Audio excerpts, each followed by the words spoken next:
Oh yeah, by the way, I'm sick. So you guys, is it every Sunday you guys do practice then? Every Sunday since as of 4 years ago. So what's who comes up with most inspirations for your songs, for your original stuff? He's wrote most of our stuff so far. Yep, I do write a lot of the music. A lot of the newer stuff's a pretty good blend, but like mostly him still. Yep. A lot of the times, with the newer songs though, we'll play, I'll have a riff, or I'll have like a big chunk of the song like written, right? And I'll bring it to the band and say, hey, I have this, and then just go, oh, I have something for that. And I'll throw something in there. He'll throw in a lyrical line, and then I'll go, okay, great. And I'll kind of bring it back to my little workshop in my head and go, okay, this is what I have. And whip something together, So what's guys been your biggest hurdle so far? I mean, patience. Patience. For me, any members. Yeah? Members, yes. So That's you guys gone through a few members then? No, just trying to find people to like. We have never really had a solid second guitarist, which we need for the stuff we're writing. Our bassist was the first one we had. He was with us for a couple of years, and then he kind of dropped.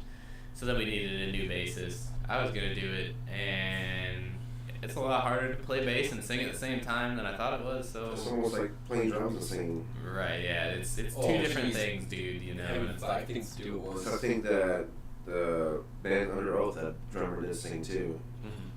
I give those guys credit. So I mean, they had a guy who did the throat and he did the singing parts, and then he eventually started his own band until almost.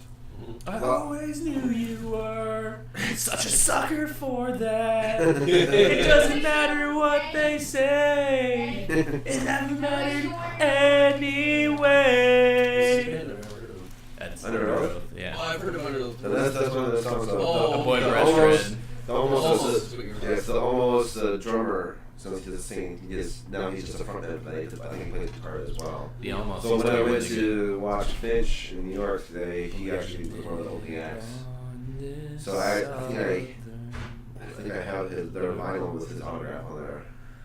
Blame it on I really wanted to get a Finch, the members of Finch autograph on their vinyl, because that was like their first full album. They never had a vinyl like that year that I went to their show. It was a Hot Topic exclusive. You're like, yes. This is one of my favorite bands. They were on hiatus for a while, and they created another album because their reunion tour for that album did so well. They're like, hey, another album real quick. Hey, we can do this again. Weird. Sweet. Yeah, I mean, it kind of reminds me of like when Matchbox 20 could come back. No one gave two shits. Wait, Matchbox 20 came back?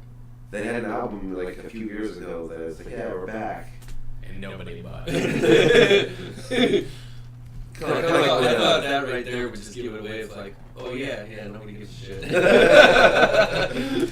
I mean, they had Matchbox 20 that Rob Thomas went on for a while, and that was pretty big. And then big hiatus, and then dropped their album. I mean, they had their cameo in that show, iZombie, where I heard about that show. They got eaten by zombies in that show. Wow. Much like their career. Eaten alive! Have you ever watched that show? Was it good?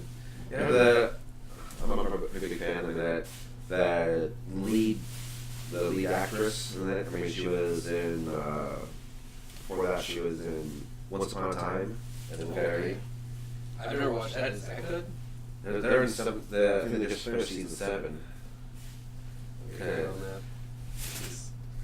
I mean, I watch a lot of shows. So mixed anime and live action shows. I mean, the show Runaways, this another Marvel show, and then The Gift. Those are really good. I mean, these are like comic books that nobody actually have read. Made shows now. They're awesome. Kind of like Ant-Man. They weren't expecting anything out of that because nobody, even though people knew about the comic, nobody actually read it. And then the movie comes out, you have Paul Rudd as the lead man, boom, big bucks. I mean, throughout the years, Ant-Man, and then all of a sudden they came out of the movie, I'm like, He actually is a substantial character. And not in a bad way. I didn't know, you know. I think he was part of the Avengers for a while, you know, not like Really? not for a long time. Like a lot of the Marvel characters were part of the Avengers at one place. Even Wolverine. You know. Isn't that crossover? Yeah. Like DC and Marvel? No, Wolverine is Marvel. So. Okay. You have to forgive me, I don't know. Yeah. So Wolverine is usually part of the X-Men. Okay.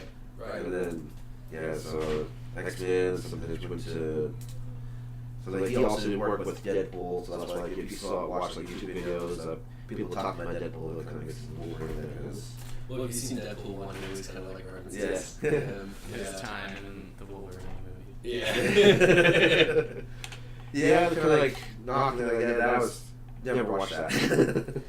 I mean, honestly, Ryan Reynolds hated the fact that how he turned out as Deadpool in the Wolverine movie. Oh yeah. Well, and it was really stupid. Deadpool never turned out like that. I mean, he never had claws or laser wings or anything, and just muted him. Like, where was artistic? You know, where were we going with this? They weren't going anywhere. Well, I'll say, like, when I first saw the movie, like, years ago, I didn't even know Deadpool was a thing, and I didn't even know that was, like, a homage to Deadpool, right? And I was like, oh, this is a really cool movie. There's just some dude with, like, swords coming out of his hands, and he's mute now, and he just looks, like, mutilated in metal. And then years later, it was like, oh, that's supposed to be Deadpool? Oh. Yeah. I mean, no matter what, Wade Wilson's always going to look like shit. Yeah. Well, yeah, right. But not like that. Right, and yeah, then that's... He's always been the word with mouth. I mean, originally he was a serious character, but eventually they realized, oh, nobody really cares about all these serious characters, and they turn him into that. Mm-hmm. So, I mean, he did do stuff with the X-Men in the past, you know, in the comic books at least. But he's always... What I love about him is the whole fourth wall break. Like, fourth wall break and fourth wall break? That's like 16 walls. I honestly just love the work with the mouth part, man. Like, not even like the phrase itself, but just like in the... you've seen the movie, yeah. I'm guessing. But like, just like that whole movie is just being a dick, man. Just a straight dick through the whole movie. It was great. I like how they actually show like how he got the name, too. Yeah, yeah. I mean, that was pretty awesome. That scene where he's in that chamber and he's just got the match and he's like... And that was it. Yeah, I mean, that whole movie was just... And that was like the lowest budget Marvel movie ever made. Really? They weren't expecting it to succeed at all because it's going to be rated R. And Which I didn't understand. It's the best grossing film of all the Marvel movies. And that's why that Logan movie was rated R. Well, which I didn't understand, because, like, and when I first learned about Deadpool, I immediately understood that Deadpool was a very rated R character. Yeah. Just in his nature, right? So when they're like, oh, it's not going to sell because it's rated R, what do you mean?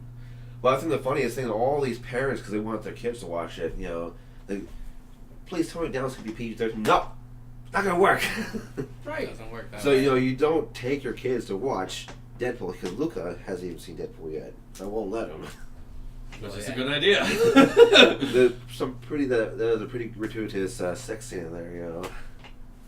Oh, yeah, I mean... And he even takes out the butt. well, that part where him and his girlfriend are like going back and forth with like whose past was more fucked up, you know? Yeah. So I'm sitting there downstairs one time watching, and my dad comes in. He's like, "Hey, what are you watching?" I'm like, "Deadpool," and it was that scene. Yeah. And he's like, "I'm gonna go back upstairs now." Like a week later, he's like, "Hey, can I borrow that Deadpool DVD of yours?" I was like, "Yeah, sure." Okay, so going back to music, what's been you guys' biggest inspiration to actually form a band? I mean, it could have been all just Wolf from Valentine. Communication, really. I should say communication. You know, just like you know, I remember the day that we were at NSCC and Nick, our old bass player. He didn't even know we knew each other. Yeah, didn't even know we knew each other. You know, so I've known him since freshman year of high school, and this is freshman year of college now. Yeah, and Joe and I have always talked about just doing music, and like, you know, we've not collabed, but just like been in the same room with guitars and stuff like that. Just try to jam out in the garage. Just do something, right? Yeah. You know, and then finally it was like oh, so this is the real deal? Okay, let's fucking do it then. Let's play this do song it. I wrote. It's 8 minutes long, and like every riff is about 2 minutes of straight nothing. So like one of our first songs is like 9 minutes long, and it's no longer in existence. There's 5 riffs in a 9-minute song. Let's talk about that. Yeah. But now in our new songs there's like 16 riffs in like 4 5-minute songs. Yeah. You know? But I mean, at least you're not keeping it simple like most bands do. Like, you know, they have maybe 2 riffs and make it a 5-minute song or whatever. yeah. Well, and that idea of just like really trying to, like I said earlier, just trying to push the envelope and just try to like, I try to push myself as a musician, and then like when I write a song, I like to push myself as a musician and go, okay, well, if I can do it, then they can do it, and then I gotta push them. You know, push Evan as a bass player, push Chris as a drummer. I'm not really worried about him. I'm really not. I'm just like, here's lyrics. And he's like, all right, cool. 2 minutes later, we're done. We finish lyrics in a day's time usually every Yeah, time. and nothing on the other bandmates. Melody's just easier to learn than it is to learn. You know, this play or drums or that. bass or guitar. It's like, You know, so with that said, like it was a huge difference from where we started from here. You know. I mean, the chemistry was automatically there. Like, you know, just. I would say. pretty much. I mean, what really started it is there was this one time I was like, Zach, we should write this cover song. And we started, like, he came over to my house. We were in the garage. I was playing my bass. He was playing his guitar. We were working on this old Avril Lavigne song. It was one of her new songs. But, like, I was literally like, Zharbs, I kind of want the riff to sound like, and then, like, I imitated some noises. And he's just like, okay, so you want it to kind of sound like this? And played pretty much exactly what I wanted. And I'm like, I love you at this point. Like, because every time, even, like, to this day, he still does it. I'm like, Zharbs, I want to, like, and I can actually, like, tab out and play riffs, you know?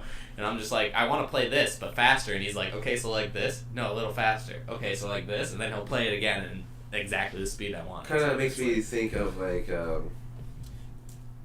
Pick of Destiny, where he's like, no, faster. I want to, want to higher. Or like, Dewey Cox's Walk Hard. And he's like, all right, I'll play it again, but faster. I have not seen that movie. Dude. But I've heard so many funny parts. It's on Netflix now. Yeah, Netflix has. Netflix now. If you have Netflix, so you got. No, not Pick of Destiny. I've seen Pick of Destiny like 7 times. Dewey Cox. Yeah. Walk Hard. I know he's seen Pick of Destiny. Oh God. If you haven't seen Pick of Destiny, you're a guitar player. The demon chord prevents me. What's great about it, I mean, they have David Grohl playing the devil. Yeah. And he's such a sweetheart. Isn't he done like as like the nicest guy in rock or something like that? And so he was part of Nirvana, and most people should know that, the drummer. And then obviously after broke up with the death, and then he started his band, but then he actually took a break and went with another band. I can't think of the name right now, but he played the drums with them for a while. Didn't he do the Queens of the Stone Age? Yeah, that's what I was thinking about. He took a break from his band. Foo Fighters went with Stone Age for a little while. Just needed a break from being the front man. Wanted to be the guy in the back wailing on the toms. Yes, the Thames. Well, what was the joke? The drummer of the Foo Fighters is not the best drummer of the Foo Fighters.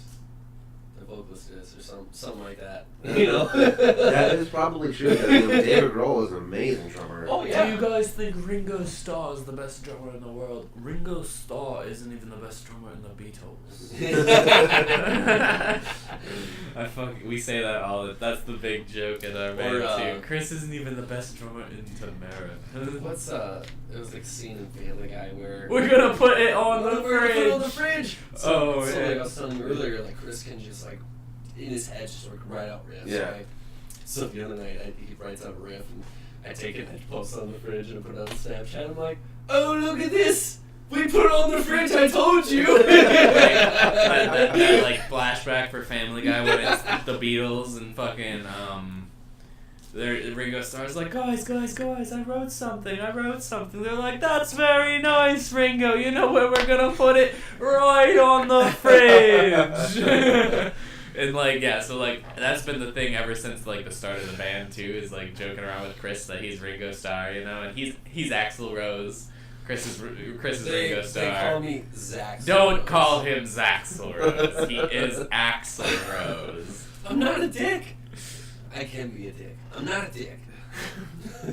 So what's a big goal for 2018 for the band? We took the last day of all of 2017 to write out our 2018 plan. There's a lot of things in plan, and I kind of don't want to give it all away. But when is this coming out? Because this depends on what we're gonna say. Well, not really. It's not like anything's that important. But like, I don't know. Most of 2018 is geared towards the release of our first EP, and also going into an actual studio and recording our second EP kind of thing. Could be like another 3-4 songs that we can just throw out again, but recorded in like a studio where like this last EP was kind of programmed. We used programmed drums. We used a preface and like built-in amplifiers and like heads in the like what did we use? It was Pod Farm. We used Pod Farm to make the guitar and bass tones and stuff like that. So like this time around, we want to go to like an actual studio and kind of sit down and live track. What we really want to do is all sit in the same room, mic up, headphones on, and just pound out our songs together and live track them. There's this one YouTube channel called The Little Elephant that does like live sessions on their YouTube channel, and that's how they do their live sessions. But back in the day, that's how they used to record, and that's kind of like how we want to do it. Like that's one big thing. Sorry, excuse me to interrupt you. Go on. Go. I apologize.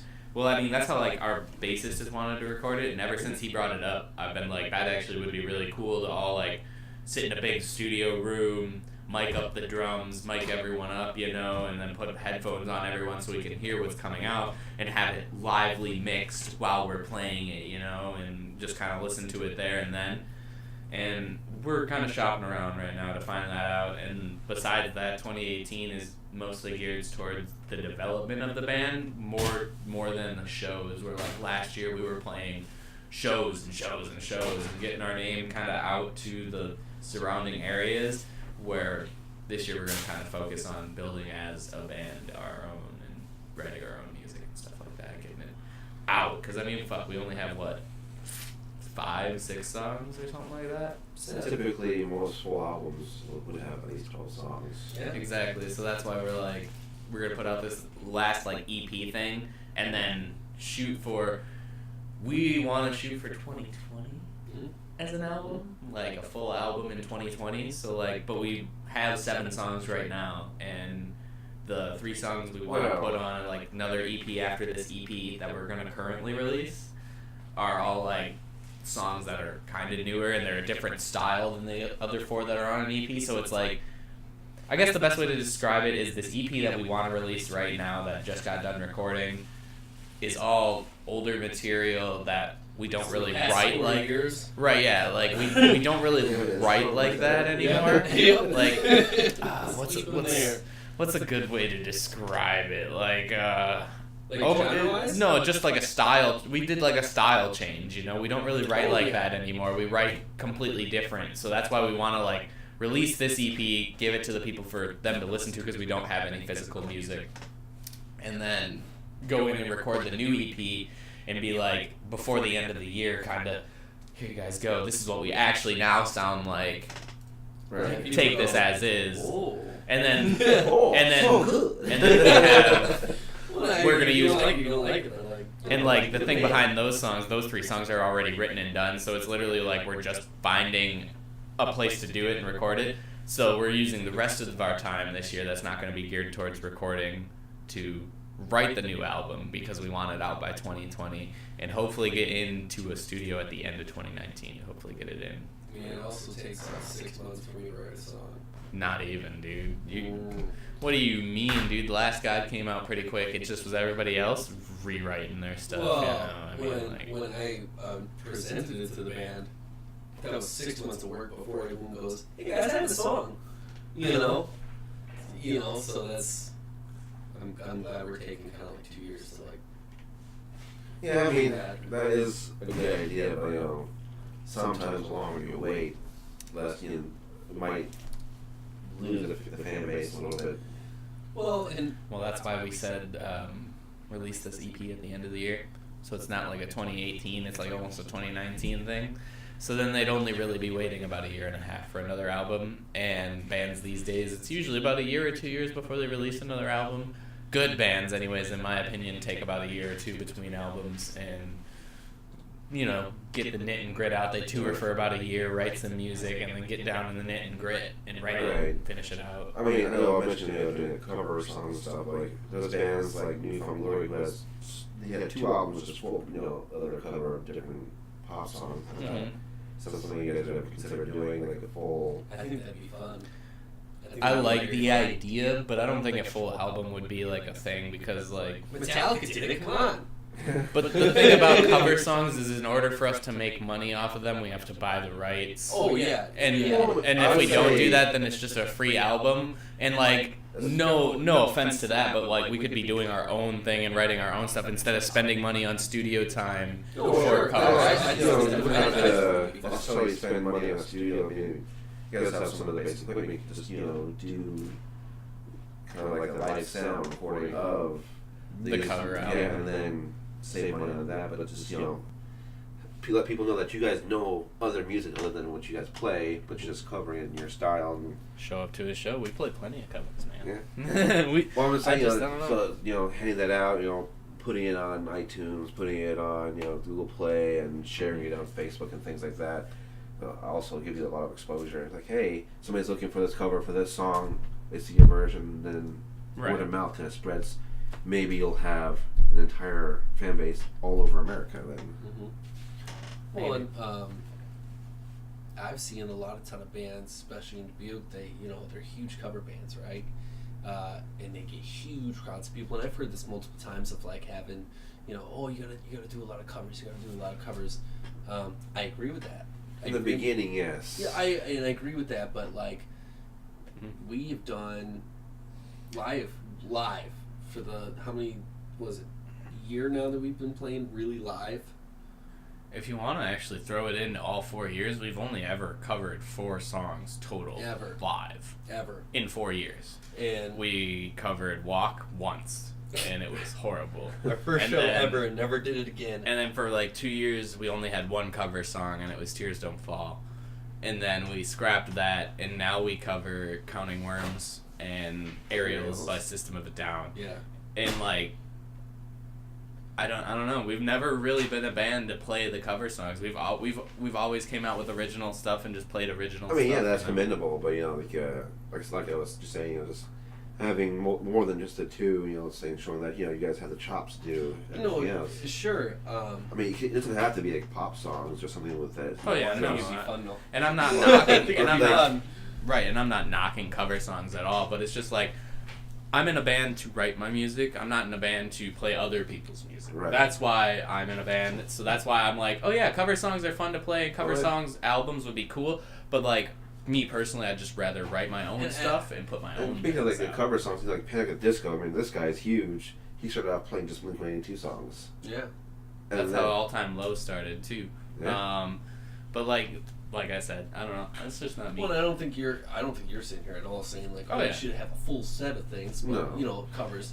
Right. Just the album would just be just for that, but then the live stuff would be different. Play the aerials, play the whatever. Sure. Oh yeah. I mean, even getting like some power metal, play some of that stuff. Power metal. That I cannot agree with. I'll play like the power metal that has all the stuff like Luca Turilli does like Forest of Elves and all that. The one that did I think I know what you're talking about. And he has like Black Dragon and some other stuff. Oh, it was like some. It was like metal. They were just talking about metal, like I piss oil or some shit in the lyrics there. I don't think so.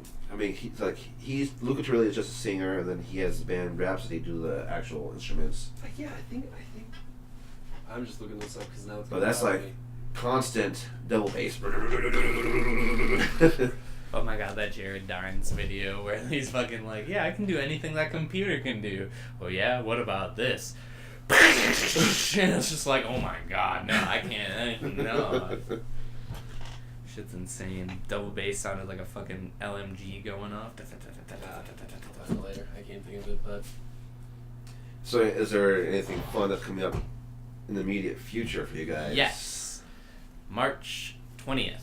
Yeah, March 20th, we're opening up for I Hate God and the Chrome Eggs out in Iowa City and Gabes. Got tickets. Tickets are To awesome. sell. I heard that's so. I heard that bar is usually the place to go. We've there. played a lot of shows at Gabes Where ever we opened up for since. Rings of Saturn. Yeah, that's where we opened up for Rings of Saturn and for the Fallen Dreams. We had a show with Miss May I, but they had some unfortunate stuff happen overseas as to where they kind of couldn't come back over, or well, they came back over and then like touring wasn't really feasible because they lost all their gear, so they had to stop the tour. Yeah, all their gear, a whole trailer's worth of gear stolen, and that sucks completely. But I mean, like, That's. I was shitty, really especially looking amps, forward to amps, it. Yeah. No Oh, joke. There was a picture on, I think it was Facebook or Twitter, of all 4 band members, and it was just like 2 bags of just clothes. And they're like, this is all we have. And I'm like, jeez, man. Did they attempt to do like a GoFundMe page or anything? I think like that? someone set one up for them. I think I'm not 100, but they're signed to a nice record label and endorsed by a few different people. So I'm assuming they didn't have too much trouble getting the stuff back. But like when I say like this happened, it was like the tour was like boom, tour Europe, come back, tour the States, and that we were opening up for the tour on the States. Mm-hmm. So it was like as soon as that happened, it was like, oh well, fuck, and they canceled the whole tour for the States so they could get back on their feet. But like, I can't be upset about it. I was really excited to open up for Miss May I. Excited about it. But I mean, like, I don't know. We've had a lot of great opportunities at Gabes, so And we've had a lot of fun at Gabes. lots of fun. We played the basement and the actual stage. So is there plans like after you drop the full album to do like an actual tour out throughout America? Oh yeah, that's always been the end goal, is to actually tour, and I feel like that would be the perfect time to tour. Is that an album release? I would like to Then you tour. have a couple EPs and then the full album. Right, exactly. Well, and I think the timeline too, you know, Gives us a couple years to get a van. get a Trailer. van, get a fan base. True. You know, We've got a little bit of like a here and there fan base, but nothing that's like. But mostly in the surrounding areas. Exactly. Yeah, So it's a very local fan base. Once this physical music comes out, though, for the Physical, first time. but still, like physical, like you still have the physical and digital release. Well, Yep, and we sorry, were that's what I definitely meant by looking like at that as physical. well. I Yeah. meant like you actually can Yeah. hear the music besides Is coming to there our shows. so when you do the album, is there plans to do it a vinyl copy of it as well?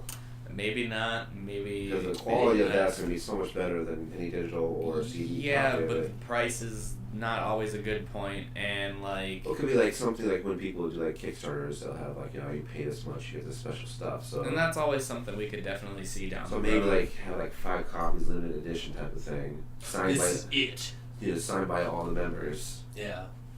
And like that's kind of like one thing that we've always talked about is like limited edition runs and stuff. So like that's why this first EP might not see a lot of physical release. It might be only a lot of digital. Maybe like 100 copies that we buy and sell. Maybe if that, you know. And then Like like 10 years down the road, people will be like, "Oh, Do I you found remember that this? CD. Oh!" You remember this? You want to sign it for me?" And I'll be like, "Yeah," you know, because actually that happened with me not too long ago. I was in my car and I pulled out Nice Nine Kills EP that I had gotten, and they weren't even playing. They were just following Warped Tour around and handing out CDs, and they gave me a CD, and I'm like, "Cool, I'll listen to it." Yeah. Listen to it, and I'm like, "Oh, it's all right." And then like a year down the road, they released an actual album, and I was like, "Wow, this album's fucking killer."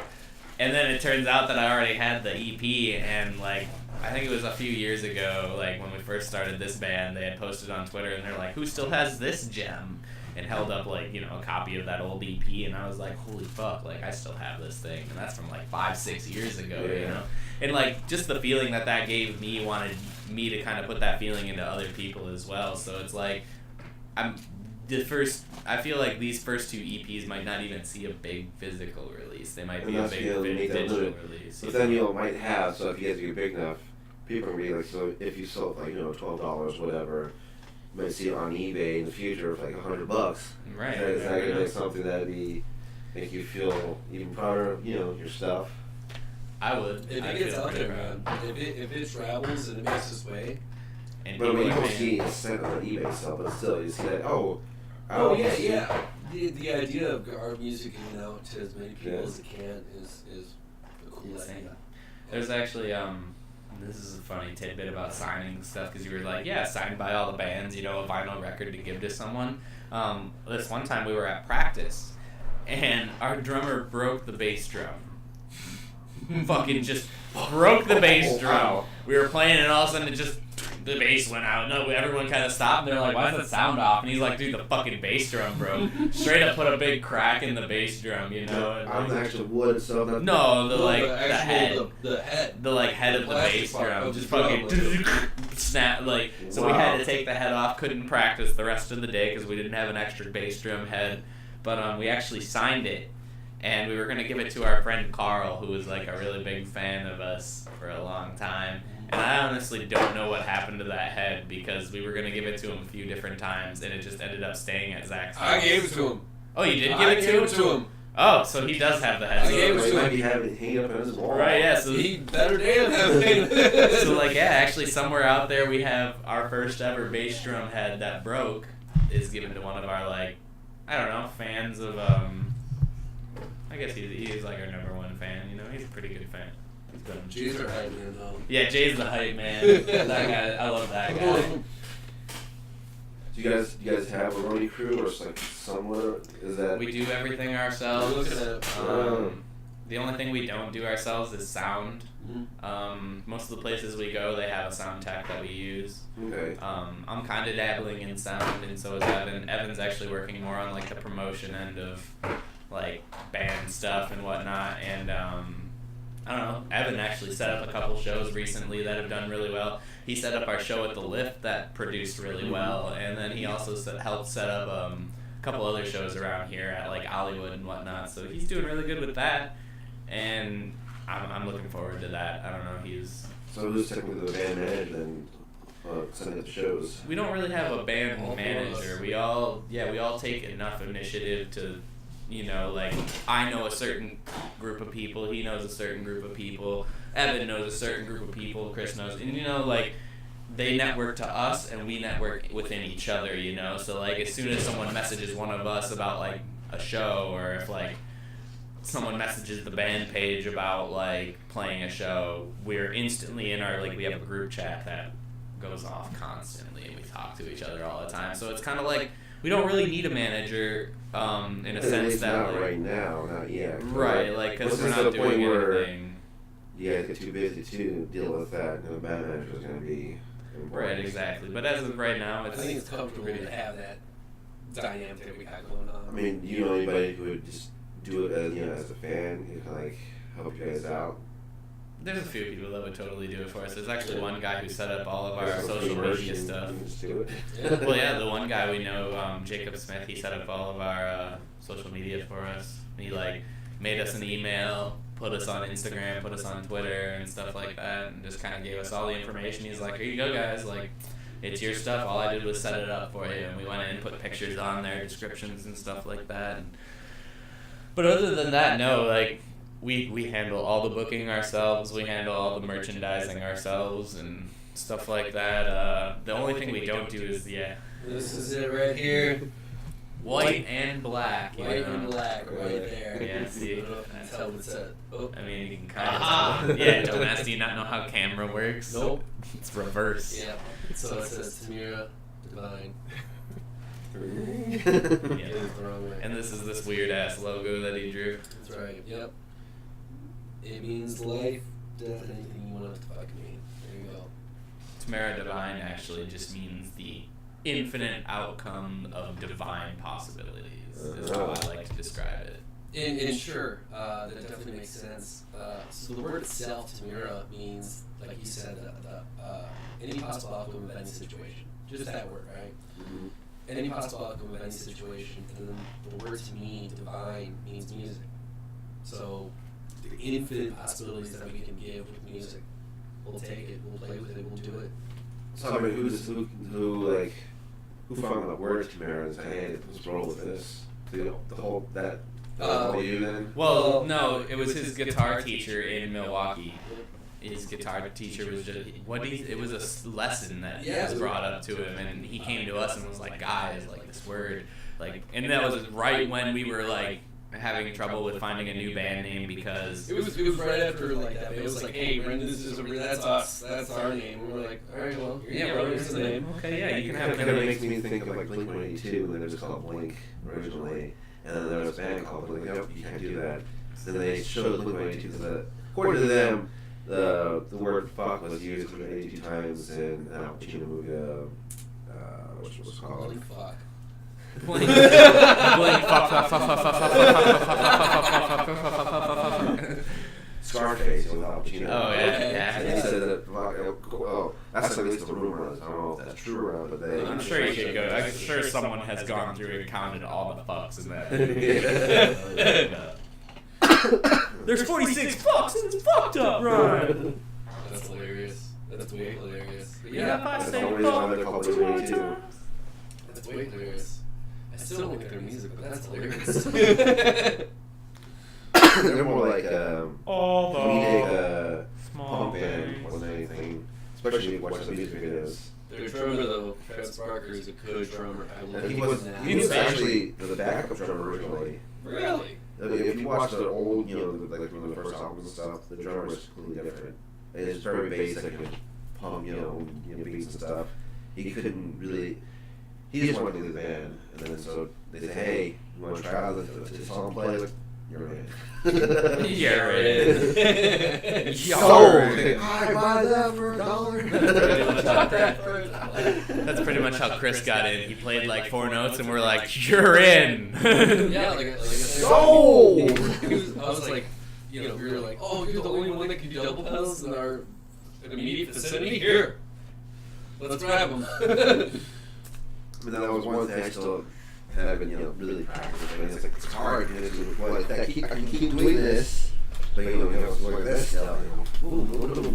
That's where I lose it. I can't do my feet and hands at the same time when I'm playing drums. I can play it like, I'll play up here and it'll sound good, and then it's like, okay, now add some bass, and it's like, So I can oh, just, shit, if that's just fuck. one, I can, like any other typical drummer, I can't even do that. So I knew, like, growing up, I knew this drummer, he could do the double bass pedal sound with just a single pedal. Oh my god. Yeah, if you, there's some people that are Heel like, toe, Yeah, as they call it. yeah. Oh man. That's so raw. That's talent. I mean, I can play the drums and I can do the double pedals and all that kind of stuff, but the heel toe thing, that's But like when he can do it with both. So he's actually left-handed. And he's learned to play with his right hand, so that's why like. you know the band Meshuggah? No, I haven't heard them. You gotta look up their song Meshuggah. Bleed. You gotta look up their song Bleed. It's literally for 8 minutes. I mean, and he's doing called heel Meshuggah. toe. He's doing heel toe on his foot the whole time, just for funsies. And I'm like, oh my god. Just imagine like the speed metal and power metal. They go the entire song. fucking power metal. Their legs are like this big. They're thick as fuck.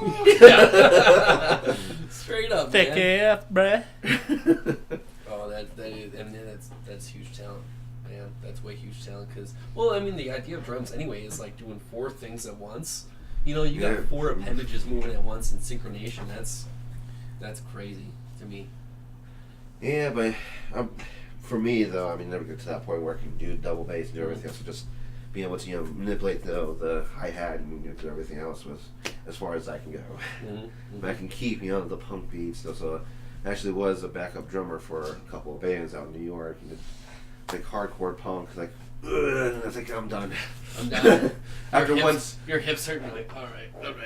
I mean, luckily at the time I was like super skinny, so I was like able to keep up with stamina. I was just really tired after every song. Yeah. Can I get a water? Can I get 3 waters, please? 3 You waters just got and 2. some just I need 3. Leave that bottle, but Yeah. back right there. Just give me a hose.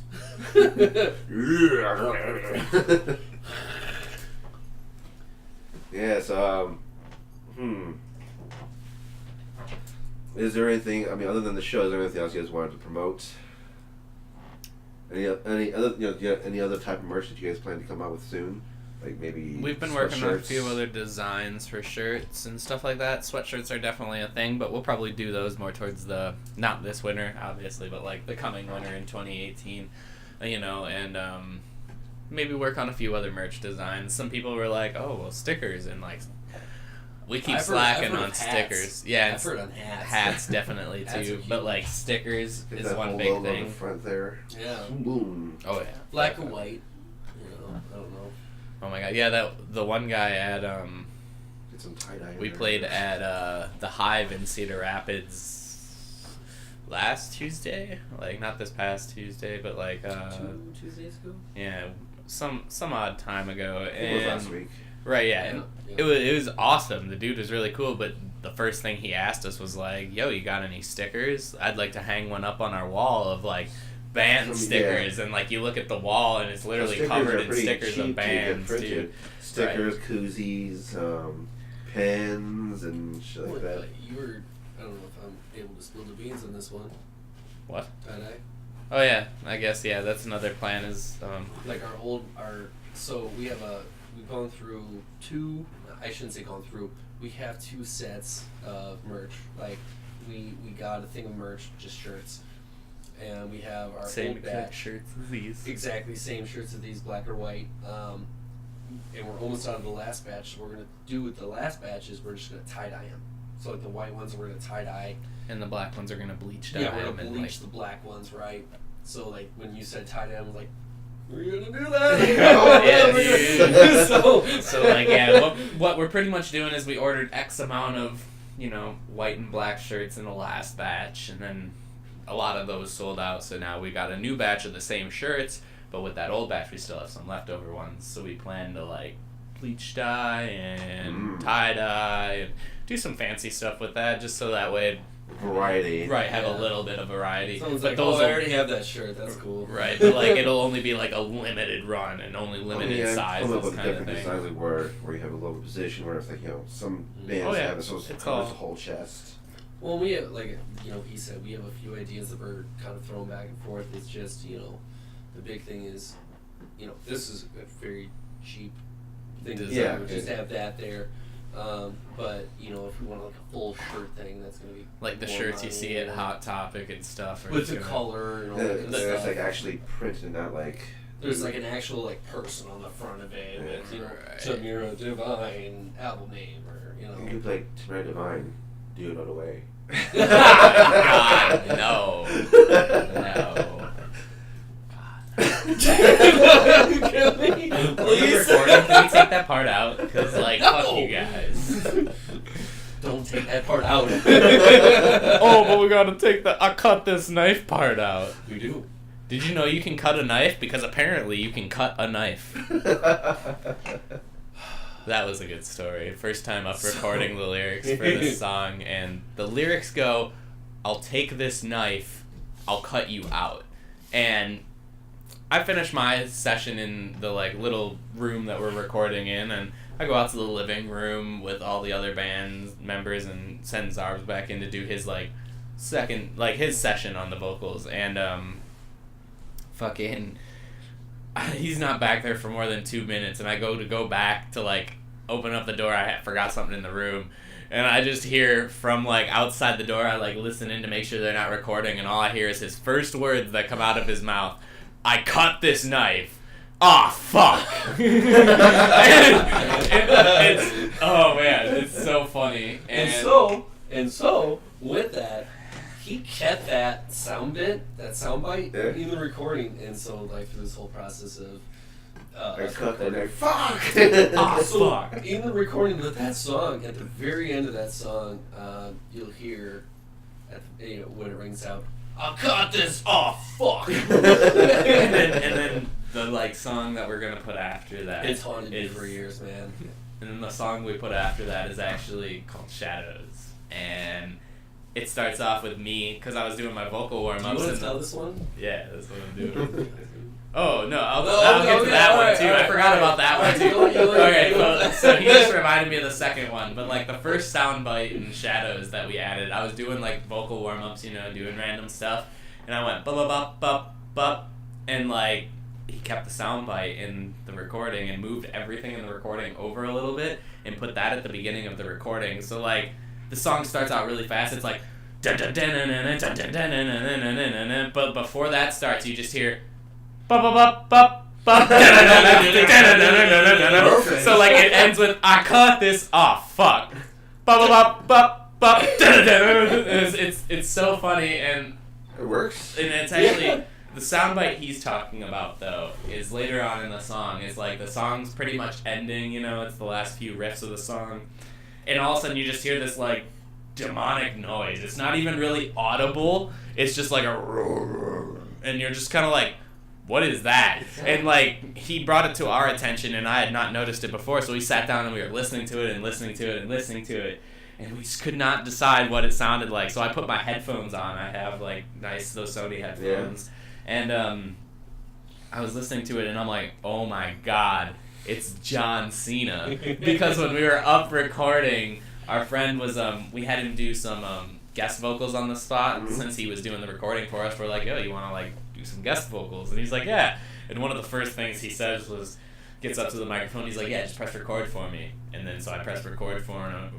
and he's just like, John Cena into the microphone. So he like kept that sound bite, brought it way down in sound level, and like changed the tone to a really deep tone and just kind of layered it in the background. So like it's not really noticeable, and all you hear is just John Cena and we go in the background. And I know you won't hear it in this, so it's like John Cena. And we go, we're gonna forget about this later on. And we fucking forgot about it. I'm serious. Fast forward like 6 or 8 months later, now we're listening to it as a band. What is that sound so bite? He like puts it on and he's like, oh my god, it's John Cena. I'm like, we forgot about it! No! Just like we said we would. We're like, we're just going to forget about this eventually. It's a little Easter egg for anybody who pays attention. Exactly. And that's what we talked about. Like, if you're a big enough fan to understand what the hell that said, and you go, it's John Cena. It's John Cena. And actually, like... And like the sound bites have been the thing that we've just been doing ever since we've recorded stuff. Like when we were recording in our makeshift closet studio, oh my god.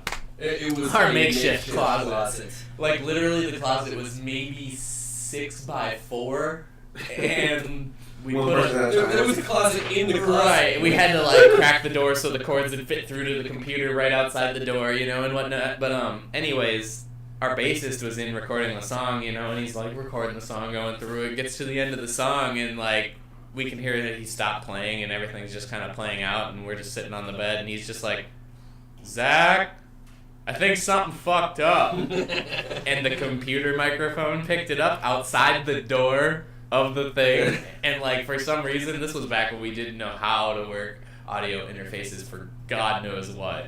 And like, so for some reason that audio, or no, we were using microphones, weren't we? We didn't have an audio interface at the time. Oh, we didn't have Audacity. Yeah, we were using Audacity with a USB microphone, yes. sitting in front of the cab. That's why it picked it up. So yeah, the microphone's sitting in front of the cab. Everyone's quiet, you know, and just plays through it. And then like he finishes it, but like he can't press pause because the computer's on the outside of the fucking thing, you know. And fucking, we're supposed to press pause. And he's just like looks at the microphone, and he's just like, Zach, I think something fucked up. So in one of our first recordings ever that we like were doing, that's all you will never ever hear. We don't even hear it because we don't have the recording anymore. But like, that's what started our soundbite adventure when we went up to record with our friend Ryan. Was like, that was ever so funny to us. So like when Zach did that fuck up, we put it at the end, and we're like, now we're just gonna do it in every song. So yeah, if you listen to our songs, find the soundbite, let us know, because there's a lot of them, and they're kind of weird sometimes. And if you know what, if you find them, there might be prizes at the end of that tunnel.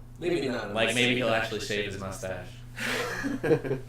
Hey, if this video gets 100,000 likes, he'll shave the mustache. 100,000 likes. Is it really that bad? Hey, no, it's okay. Online to show that you shaving it, and then we'll get even more popular. Joe shave it for you. Can we wax it? No, you may not. No, you may not. And you know, get like a single razor blade. Old school. Oh yeah, like shit. So no electric razor. It's not even like a shit razor. It's just the actual like blade. Yeah, the blade, the straight edge. So it's got like that like belt looking thing. Yep. Sweet. And speaking of, I mean, before I left New York, there was places opening up in Manhattan. You get a shave for like $80 with a single. Was worth it? For some people it is. I mean, especially when the whole hipster scene was still up and coming at that time, so. And that's why, you know, a place like Williamsburg was like hipster central for Brooklyn. I mean, I'll tell you, I mean, I used the shit razor when I shaved recently, so like all this, didn't I save this? So like with the razor, chick razor, straight up. So like this, it looks fine. I'm not gonna pay $80 for some dude to go. Oh, yeah, we'll say, if you get 150,000 likes or 200,000 likes, we'll braid his beard. Oh, like Post Malone. Yeah. Speaking of, I was actually about to tell him that story. The story behind the covers of Post Malone is I used to have hair down to like here, you know, and we were gonna cover Post Malone, you know, work on the cover song, and our first show of 2018 was gonna feature that cover song, but I was gonna have long hair and I was gonna put it in braids like he does, and then braid it into my beard into one big giant braid down the like center of my face. Go all out Nordic. Right, going full out weird, and like that, we were gonna work What on you that. need to do, find a guitar with like an actual axe. Come out on stage with that, like with that full-on braid. Every your custom guitar is gonna be an axe now. A I've never full-on seen battle somebody axe. actually have like a guitar that's actually with a sword Oh, too. man. Pick up Oh everything. man. Can my new instrument be the gent stick? From No, Jared you Giants? get a microphone stand that looks like a sword. That'd be dope, but like, can my new instrument be a gent stick? Like, can I Or play just, the gent find stick? the same double guitar that they use in the Pick Destiny. Like, Yeah. It's the double guitar with just a string going this way, one string going this way, one string going this way. And he wait. and saying, Bam, dick a can out, down. What is it? Banana. Banana. What's the first part though? You know what I'm talking about? Pick up a pancake. Pick up a Yeah, pancake. pick up a pancake. would you ever cover Tenacious D? I'd totally be down to cover That'd be Tenacious fun. D. That'd be A fun. tribute, so you can do the talking, and then he'll do the singing. But we'll make it metal. Yeah. I mean, it's not that hard. I mean, they already have the bass right there. Boom. I think it'd be fun to do, like at the end of the movie, that end song. Where Yeah. It's like the battle. He's like, Beelzebub. fuck, the demon code prevents me Yeah. from declining hell. I love that song. You know what song we should cover? Devil Went Down to Georgia. I'm down. There's so many songs. You That's got what I was me. saying. Like, all these cover songs could just make that album, and that'll be something you just record for free and give it up for free. You can say, hey, we know music. We do know music. That's or why we- we write it. We just do one big medley, you know? See, that's But there one are thing some I'd bands love to do. Would that be a big medley. Don't know anything beyond their genre, which is pretty sad, I think. Oh yeah, definitely. So that the fact that if you did that, and say like Metallica did that. Garage Days, Garage Inc. Yeah, Yeah. there's that, and they did also like covers to like actual classical songs, classical music. Really? Like Bach and Beethoven kind of classic? Yeah. Yeah, you can find me these things. I'd love to hear it. I will. I am one of the hugest. Metallica's the reason I got into playing music. They're my biggest favorite band ever. Find that, please. I will. Yeah, when I used to have first- that on my Oh, old computer. were you talking about S&M when they played with a symphony? I don't know if they played. I think it was just them, just playing. Okay, because I know they did the S&M where they played with the San Francisco Symphony. And they had like the CD, and then they had the live DVD. It's possible. I mean, It's it's been a while since I had any of their music. And they just did their songs backed by a symphony. Well, no, it was actual classical music that they played. If I'm remembering correctly, I could be wrong. No, and shit, if that's real, send me that shit. 'Cause I'd love to hear it. And I mean, one of so in their early days, they had Cliff Burton, their bass player, original bass player, huge into classical music. I mean, Master of Puppets was that album and that song were just Master. Master. Huge classical influences naturally, just the way the song structure was and the way the album was in general. Huge. So please tell me if you find it. Yes, I mean, for me, a lot of earlier Metallica stuff, but I enjoyed that. I think what drew me away from them is when they say the whole Napster thing. Everybody gets into that, and nothing on you by any means. Yeah. But a lot of people do get into that. I mean, that's not a bad. Even after that, I was like, do I really? Yeah, I don't know. I'm like on the fence. I was at least. Well, and I personally agree with them of like, listen, buy your music. Don't just Yes. take it off the web. Come on, dude. Like really, like come on, buy the music, damn it. Go on Well, so iTunes. the whole premise of Napster. Yes, well, I guess technically it is illegal, but it's the same idea as me passing the CD for you to listen to. He didn't pay for it, but he's listening to it now. Right, but I'd rather hand it to you personally and go, yeah, I'm gonna do this for free But instead of like do Napster kind of nationwide. paved the way of digital downloads. Sure, and that's fine. That's when they should start pay to download music. Right. But that's there. where Napster fucked up is they just did free. They didn't Well, ask. Napster. I'm not talking about Napster. Just studios and stuff should start doing that. Sure. Right there and then and there. It's like, hey, you don't want to buy a CD? Fine, buy a digital version of it. You're right. But buy it though. Yeah. I also. It's not going to stop pirates, obviously, but still. No, but I mean, just the idea of spreading that word of like, come on, don't be an asshole, buy the damn thing. I mean, I like that. So what was the thing with System of a Down? They had that album, Steal This Album. Yeah. Which I bought. I don't know. I've always been the guy that's just like, well, as long as you're listening to it. There were some artists that really not artists, but I think there was like a show that maybe like a stand-up comedy show or something that like people are partying, downloading a bunch. That guy, when I was like, yes, do it, I'm happy, get it, I want people to see me, even if I'm not getting the money right away. Right. He knows He'll get it later. There's been plenty of bands that I have gone to see in plenty of different shows that have just been like, I don't care how you got the album. I don't care if the album's not out yet. You're listening to it, and you're supporting me doing my thing. That's all I care about. Is you bought a ticket for this show that I'm playing right now. Like, go buy some merch now too. And so when small bands put their music on YouTube, even if it's just audio, people get like 1 million views. You're making money, even though people listening to it for free. Mm-hmm. Well, and I certainly agree with that, but I think I'm kind of on the other side of that of like, if you buy it now, and I guess this is just the way our band is set up. Like every time we sell a shirt or we make money off a show, we put it in a band pool. Yeah. Right. So none of us get paid. Right. It's just in a big old band pool.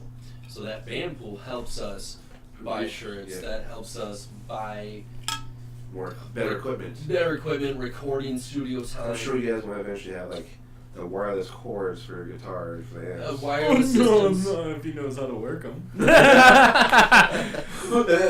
motherfucker took 2 years to learn how to use a noise gate pedal, and he's had this wireless system for forever, and is just now breaking it out to learn it. So in about 2 years, we'll have wireless systems.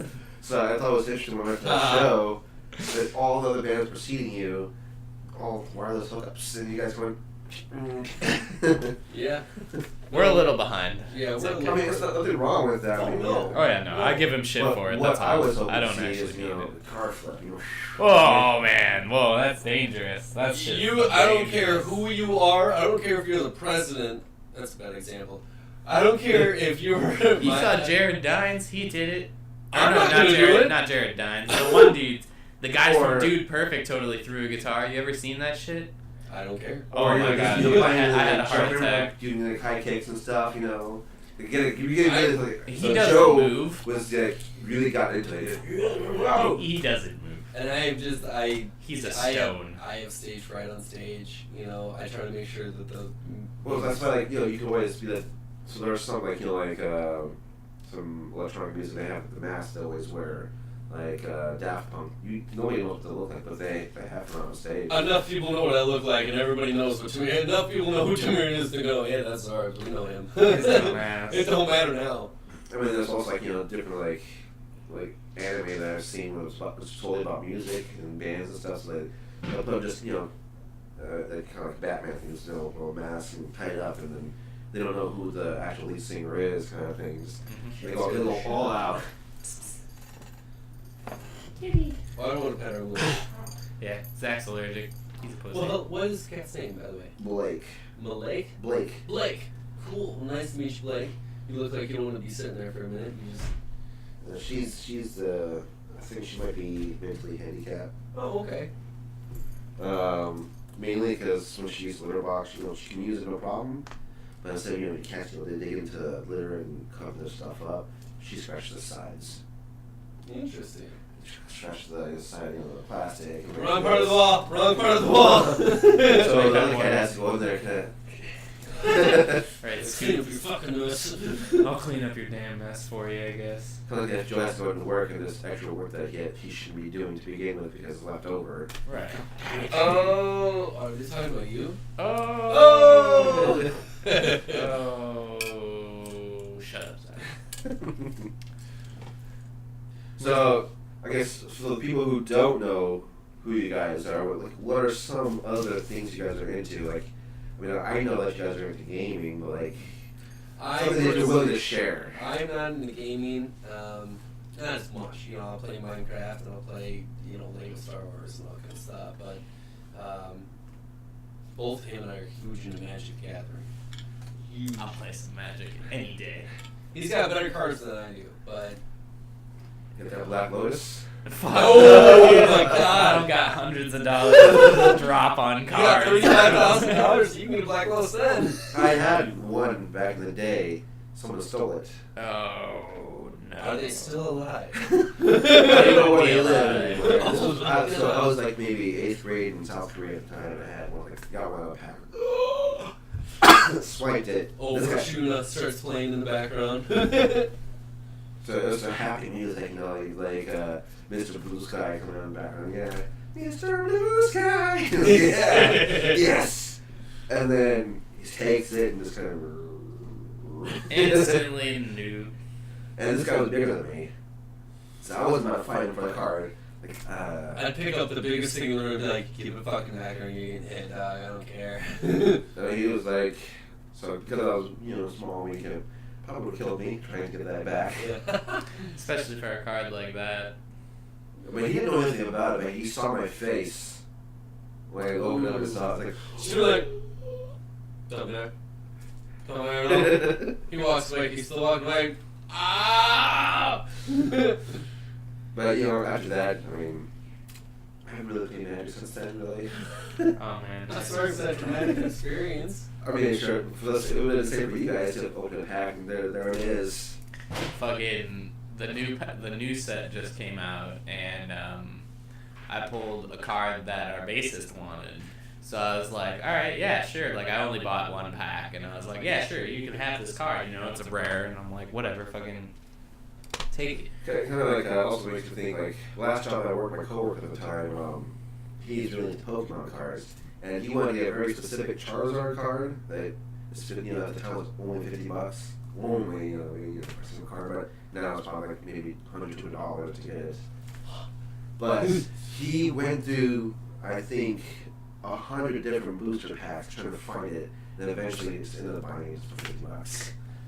Could have just bought it for the.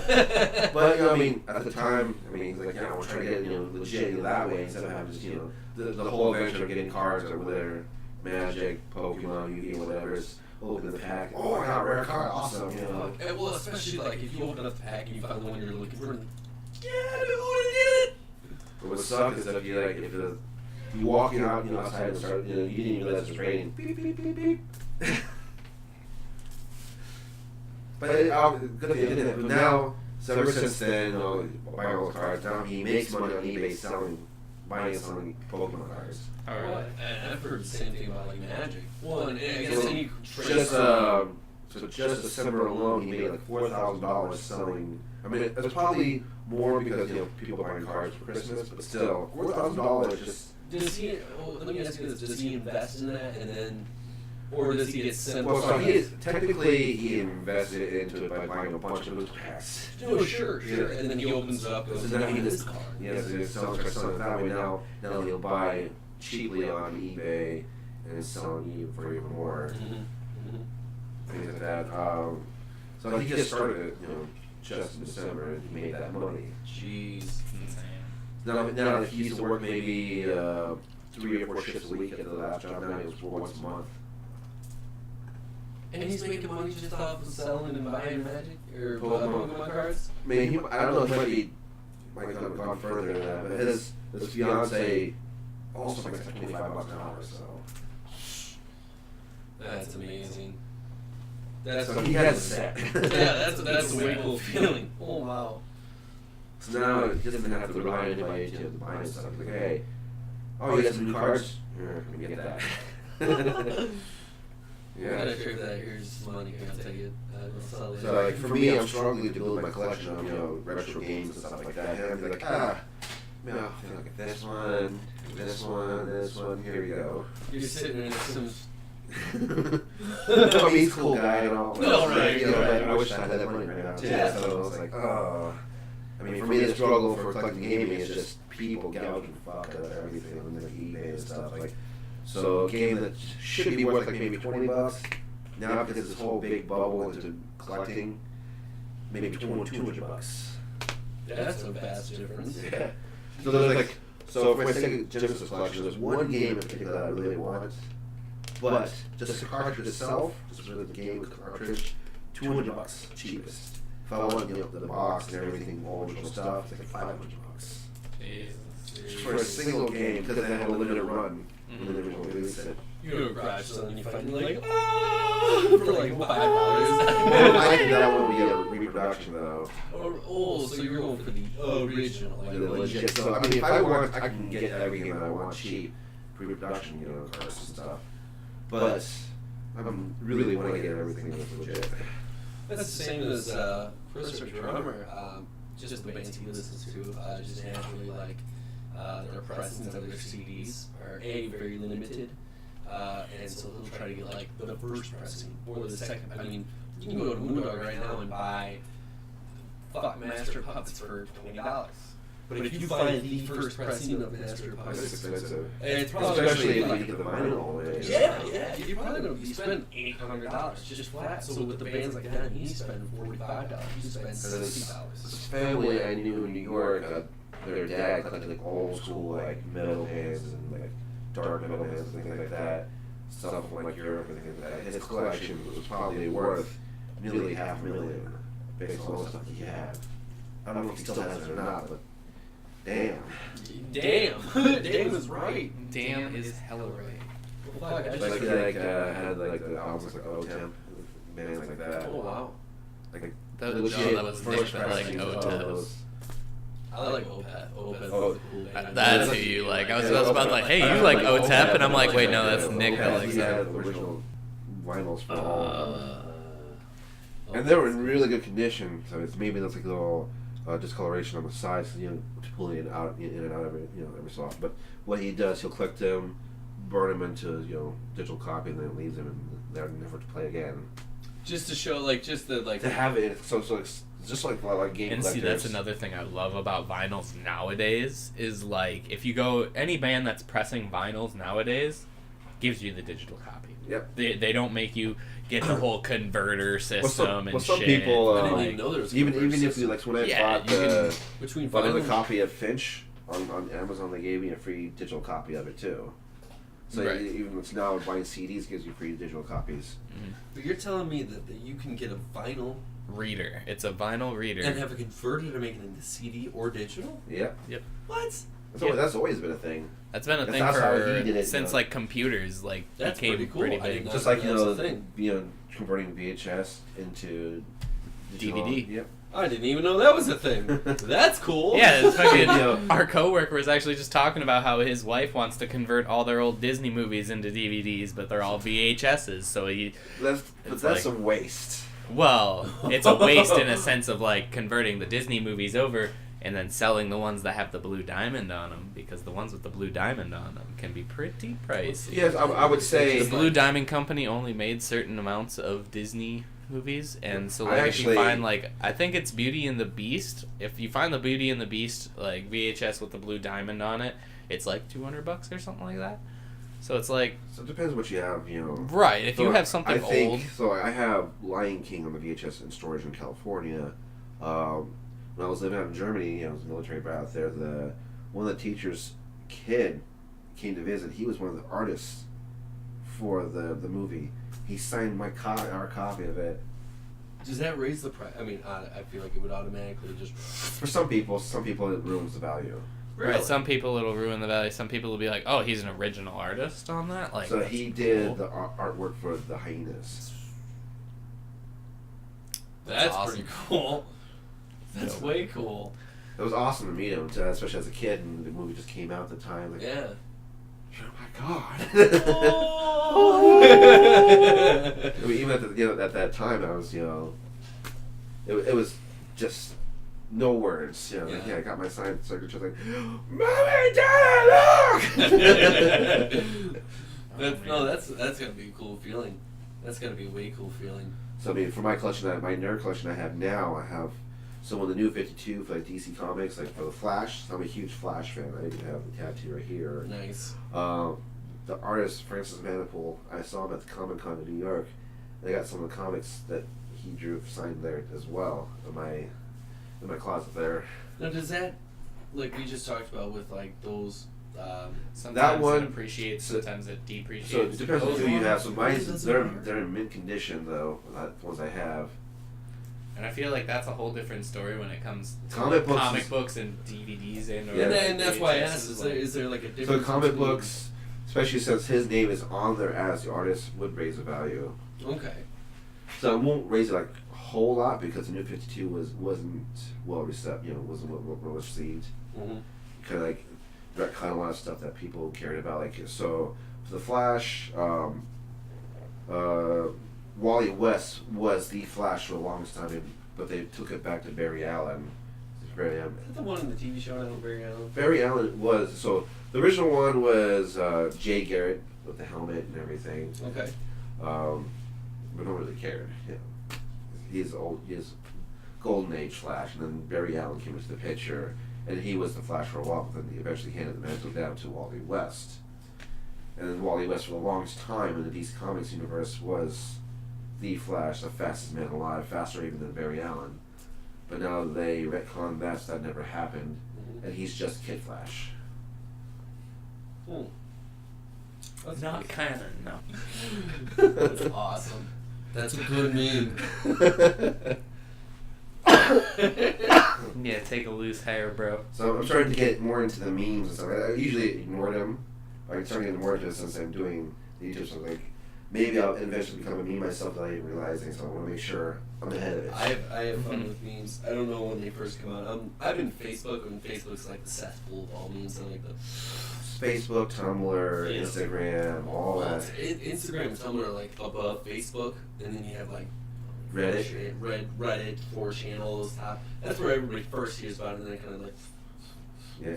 And Facebook is just kind of the cesspool. And then you have MySpace all MySpace don't even get memes. What the fuck do you think this is, bro? Yeah, I was gonna say MySpace. Is there still users of MySpace? I want to know. Yeah, there's visitors on There's actually MySpace. band profiles on there still, too. I don't know. I tried to log into one of my old profiles, but I'm pretty sure It's still all using it. gone from mine, Yeah. too. I even had a Zanga. There's a blog site. So I had like maybe a couple of those. So one of them I had one for like original songs I was writing up that were really cheesy and stupid. And wrote them up in there. And then another one was just, I was one of those who would type up, oh, I hate today because this happened, whatever. Yeah. Right, put That's it a lot out of like kids that. today. But say now they're vlogging there, it's like, oh, I took a nice shit today. It was great. It wasn't very nice. What? It's throwing something in my head. You know, you can't just say I don't when know. it's literally I on don't know camera. what you're talking about. It's literally on camera. No, it's not. Yeah, he just Legoed you. He just admitted it! That you Legoed me! I don't know what you're talking about. But you can Lego him back. It's right there. You know what? You're darn right I can. You're darn right. I'm gonna wait. Zharbs. I drink warm beer. Beer's beer, and beer's good. It's free And for you. stuff. Sort of. I have to just sit here and take beer. Beer is good. Beer is good. Beer is good. And stuff. I think it's funny. So being here in the Midwest for a while now, how even though we're in the tri-state area, just over the border, it's difference in taste of beer immediately. So Wisconsin, I think Wisconsin's all about the Pabst. And then here they're all about Pabst, Miller, all that kind of Bush. stuff. Bush. The Busch Everyone Lights. here is about Bush Light. Iowa is always about Illinois, I Busch don't know Light. what's That's garbage anyway, disgusting. I mean, I can't say much. I'm drinking Pabst, but Busch Light's disgusing. Like, I mean, I'll tell you, like, my grandpa, he was born, he's no longer with us, but he was born, correct me if I'm wrong, later in age, parents, mom, family, sorry. He was born in Indiana, right? And he, like, kind of, like, migrated over to Illinois. So, my dad grew up in Bolingbrook all his life, and then he came to U, went to college, to Morris, and whatnot. I mean, all I've ever done is my grandpa ever drink Bush. Ever. That's it. You know, Bush. Bush. and then my dad now drinks Bush, and then I'm like, yeah, I'll take a Bush. Fuck, why not? It's good. I mean, on the It's like New water. York is all about that microbrew. You know. yeah, honestly, Wisconsin is all about their Pabst, but they have this brewery in Potosi. They do beers called like Spotted Cow. Oh yeah, Spotted Cow's good. Spotted Cow, and like there's a few other different ones that they drink, and my dad likes to drink funny, that like, stuff. how many different names for the beers are out there now? You know, like old bicycle wheel or whatever, and it's a beer. You know? Old Tire. Yeah, Old Tire. Old Tire. Old Tire's not bad. I've had some of that. Oh, was it Crazy Dog or something like that? Like I can't remember the name, but it was on the bottle, it just had like this like grotesque depiction of this dog. Like you couldn't use Don't There use was, words that you don't know. grotesque. Yeah, don't use big words you don't know. Or morbid. That's exactly what grotesque means. I don't know about you, but I'm just that's giving you the shit. Anyway. I think the most amusing beer I've seen is a beer bottle shaped like Buddha. Oh my god, my Like the mom. actual like bottle itself. It's shaped like Buddha. Oh, that's That's cool. dope. My mom It has tastes wine. like Heineken though. That's fine. I like I like Heineken. Heineken. I'll drink Heineken's not bad. My mom has a wine bottle shaped like a cat. Hmm? It's pretty cool. I've never had the Why wine. is it called cat Cool as piss? fuck. I don't know. Cat piss red wine. Oh, man. This is how we make the wine. Ring the cat out. I'm sorry, you can't drink it. You're right. I'm allergic to cats. Can't drink it. This motherfucker's allergic to cats and That lives is in a not really house. severely. No, he lives in a house with 2 cats. It's a cosmic joke, really, because I love cats. I really love cats, but I can't pet them. And now, like, I've had a cat before recently, and then I've held a cat and had him. And it wasn't bad. Like, I did kind of like stuff up a little bit, but like when I was younger, You hype up briefly. not hype up really, but I went to a family farm. A friend of ours, cats everywhere. I didn't know I was allergic, so I just grabbed cats. So I was like, oh my god, furry animals. They get home and like, hey dad, what's going on? And he's like, oh my god, son, we have to take you to the hospital. I was like swollen shut. I'm like, I don't know what's going on, but hey, how are you? And he's like, we have to go to the hospital. Oh my god. I'm also allergic to the peanuts, not like death or anything. Like Yeah, that. this motherfucker is allergic to peanuts. Peanuts, not peanuts. Peanuts. And fucking, what was it? What did you have? What were they? Sriracha peanuts the one time? Fucking this motherfucker just comes down. No, he just comes downstairs, pops open this jar, and he just starts eating whatever's in it. And I look over and I'm like, "What you eating, bud?" And he's just like, "Oh, "Sriracha peanuts." And I'm just like, "Dude, are you allergic to peanuts?" He's like, "Yeah, but not terribly." And then later that night, so like my allergy to peanuts is like the Kind of makes it like Hitch, the movie Hitch. Like, When he gets all high, he's like, so my dad's allergic to poultry, right? He can't eat turkey, he can't eat chicken or like Oh, seafood or man. anything like that. So one time we were at my uncle's house and he bought turkey bacon. My dad loves bacon. He bought turkey bacon and he didn't tell him because he forgot, like he didn't realize. So my dad's sitting there eating, he goes, "Hey, Jeff, is there any ways this could be turkey bacon?" And he just goes, "Oh my god, I'm so sorry." Like, I forgot. Like my dad's, Hey, like, it just he gets- didn't swell up terribly, but his lip kind of a little bit, and his ear kind of. He always like you can tell when he's allergic because he always, yeah, you know, like that, you know, yeah. drinking all that fucking Benadryl. Like, come on!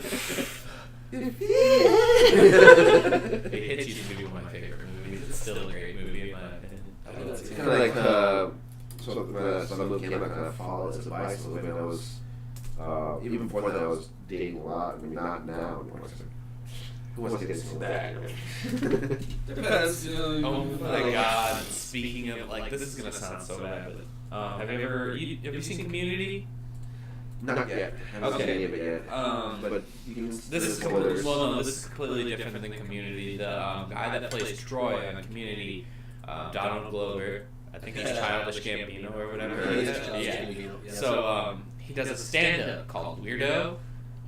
Fucking hilarious. He does this joke of, and he's just like, the joke of the matter is like kids, you know, like he doesn't want to have kids, and it's just like, fucking, he's like, AIDS beats kids by this much. You want to know why? And he just like goes on to describe like AIDS and kids being the same thing. Like, you know, you have them for life. They're both very expensive and stuff like that. And then the last one he gets to, and he's just like, and you can only date other people that have them. I'm just like, ouch, that hurts. Well, yes, but like, it was funny. And you can just teach him. What was it? I heard that Eminem came out with a line of, you know, the urinals, and you know those like little plastic flaps at the bottom of your urinals. Okay. He came out with a line of those, with his like name or logo on it, because he knew that was like a high demand of just like establishments, and he was like, boom! I know you guys are gonna need these. Here you go. And that's how he kind of like helped to make himself money. And I was like, that's a really weird but good idea. Any plans to make Tamira Divine picks? Guitar picks? I never thought about it actually. That'd be like another cheap thing. What is this guy doing? Open it up. Open it up? What? Oh my god. Got you, bitch. Talking about people you don't like that. Yeah, this thing down here that That's can't see in also the a dead video. meme too, you know. Oh, that's It's not a dead meme, dude. I've been doing that since like 6th grade. All right. My dad did that to me.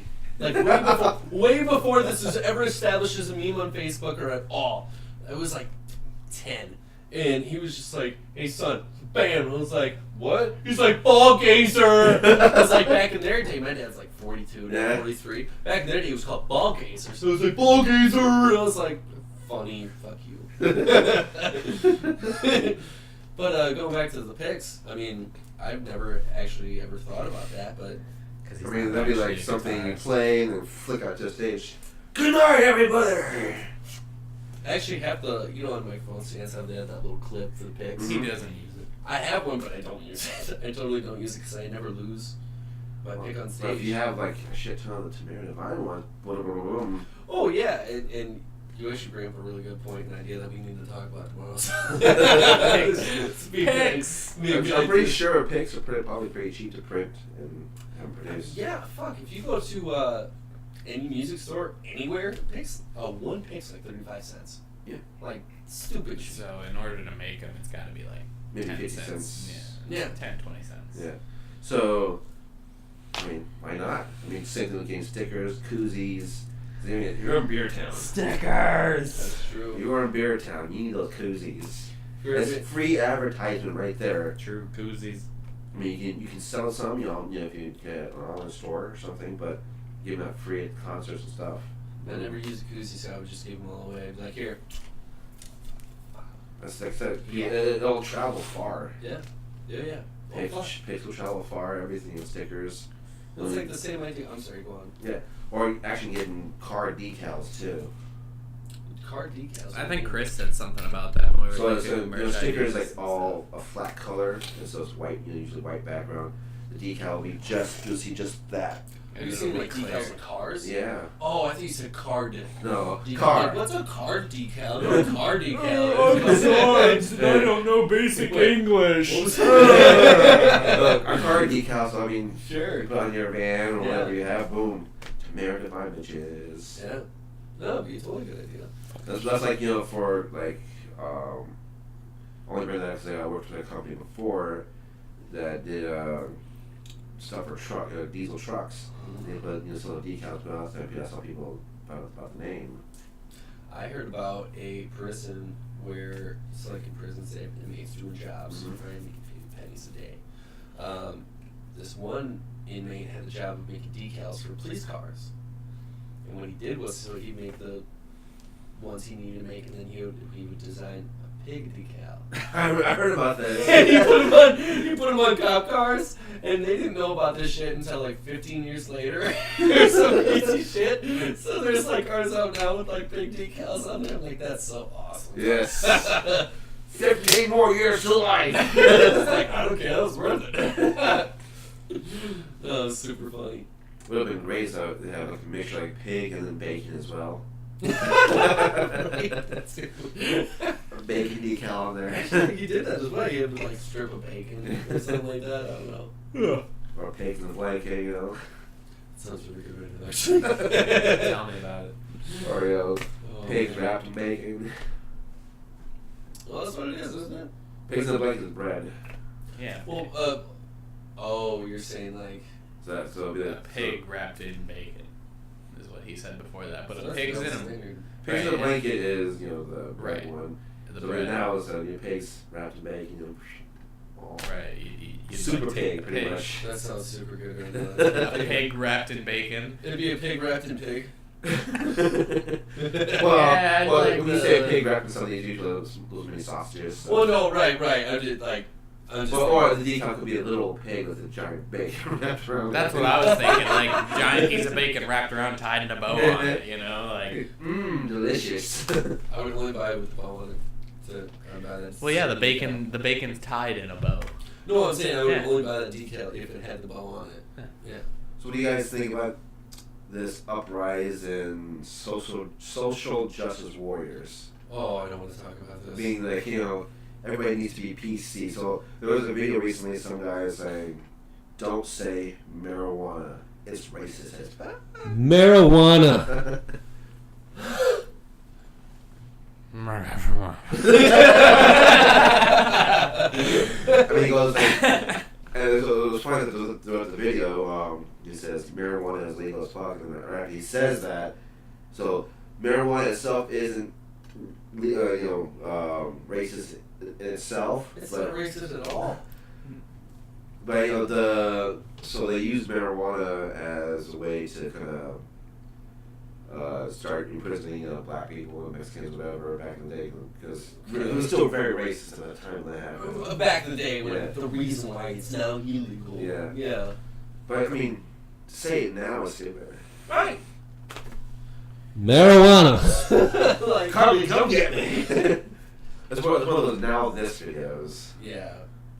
Now this. Well, actually, did you That's guys a ever nice hear? So BuzzFeed. if we're on the SJW thing, I mean, so I listen to a lot of Joe Rogan podcasts. Right? Oh, man. I love Joe Rogan. I love him. He just had Jordan Peterson on. I don't know if you read about this guy. No. He's he's a scientist. He's a teacher out in Canada, I believe. And the reason why he's gotten so much flack about his own persona is, so Canada, I guess, came out with this legislation of this legislation is you have to pronounce people by their pronouns. If they're trans, if you can clearly say, if you look at a person and go, you're male, but they go, no, I'm female, and you have to pronounce me as female, and my name is Josephina, you have to do it.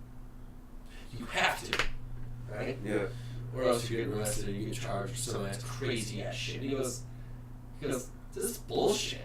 I'm fighting against it. You can't force me to Be politically correct. be exactly politically correct. That's like a form of sentence.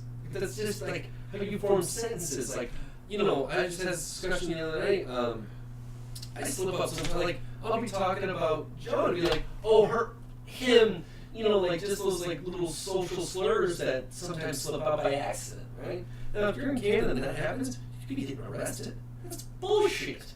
That's almost dictatorship kind of deal. Oh, exactly. And he's like, you can't tell me to do that. And he got. So I understand being respectful of somebody who being respect to the transgender community. And I get that. I totally get that. Yeah. You know. But I mean, there's no reason to go that far. Yeah. You can say, hey, we'd appreciate it if you be, being respectful to that community. Of that specific individual. Now, like, fuck, every person, whether it be female or male, I'm like, what's up, dude? Like, everybody's dude to me. It's Yeah, just like, dude is a neutral term. Nobody says dudette anymore. Did you know dudette is not actually the female form? No, I know, but that was like Oh, the I didn't know server. that was the... Dudween. Or dudine or something like that. But it was just, someone server, hey, dudette, Right, yeah, no. Dudette. I thought that was a funny tidbit to throw in there, that it's not actually dudette, it's dudine or dudette or something like that. Well, actually. Well, actually, Bears beats Battlestar. Wow. Identity theft's not a joke, Jim. Well, Michael! are we talking about the opposite this time? Michael!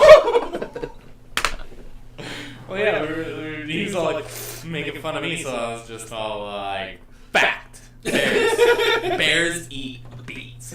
Fact. But did you know? Yeah, You know what else I Yeah. had? That's drives me up a fucking wall, and this is just an exaggeration, like those feminists that are like, you put your finger, oh yeah, you go that way, and they'll put your finger out, it looks like a penis, and I'm like, What? you're like, what? Are you serious? Like, Man, this must be great then. so like those crazy SJWs and those feminists, like, oh my god. I mean, it's such a, it's also a very touchy subject because, feminism and other things, there's the radical feminists that take things way too far, So, I don't know if you heard of the humongous deal. So a guy went to this hearing in Washington because they're trying to build a police station up north of Seattle. Okay. So he goes on to say he's for it because the police have helped his daughter, who was a heroin addict, get off the streets and get her life back in order. So they were kind of heckling him with, I was like, well, is your daughter white? Like, no, in fact, she's actually Latina. Oh yeah, whatever, people like, so they're saying that. So eventually, as he goes on, some other chick before him was on there, saying she's against it, because no matter what, all cops are corrupt. We should not have to have another police station for more corrupt cops. Going on and on and on about that. So after he did his bit, he comes out of the hearing, and she's there, like, hey, what's your name? My name? Yeah, what's your name? Hugh? Hugh what? Humongous. And she's like, humongous what? Humongous. And it was going on, I was like, are you sexually harassing me right now? Wait, so the girl was asking him his name? Yeah. And so it obviously wasn't his name, and he's like, oh, he was just being a dick? No, it wasn't being a dick, he just didn't want to give out to her because she knew that she was one of those trying to get it. Oh, sure. Trying to be triggered on purpose. Sure. So she just said, yeah, and it's humongous. He didn't say humongous, he said humongous. Hugh, like Hugh Jackman, humongous. Are you sexually? This man is sexually harassing me. He's sexually assaulted me. Going on and on and on. I think I remember seeing this video now. I think I remember now. And it goes on, and eventually eventually started ignoring her. It's like, what? He's like, why did you ask me my name? So why did you sexually assault me? I didn't. I just gave you my name. He walks off, and eventually the security guard stops. Like, why are you letting this guy who sexually assaulted me leave, and you're stopping me? You need to quiet down. I don't have to quiet down. So basically, she's saying, I can be as loud as I want. So no, you cannot be as loud as you want in this building. Right. There's rules and laws. There's laws, bro. Certain, if you're outside, yes, you can be as loud as you want. If you're in your own home, you can be as loud as you want. That's fine, but not here. Say, I can be as loud as I want. You can't stop me. And eventually goes on, like, well, I'm going to have to tell people you were sexually harassing me. So she tells the guard that he was sexually harassing her. Those people annoy the fuck out of me. Yeah, stuff like that. And then there was another one where some girl gets a lift ride, and there was a hula girl bobblehead thing on his dash, and she goes on about how dare you have that on there, This thing, talking about how Hawaiian people were all I'll say that's just a bad representation of Hawaii and things like that, being sexist and things, just automatically triggered for no reason. People just live to be triggered. Yeah, like Sounds I like said, Zharbs. I get triggered by stupid ass motherfuckers being triggered by stupid ass reasons. They're dumb as shit. I mean, this is something like I would have known about it. Like, so I watched the H3 channel and their podcasts and stuff. So saw that, I was like, how dumb can people get? So just like talk about how people believe the world is a flat Earth, flat Earthers. That's just like wow. I mean, it's like it's not actual. It's flat. They believe that the outer space is actually a hoax made up by NASA and the government. That's their belief? Wow. Yes.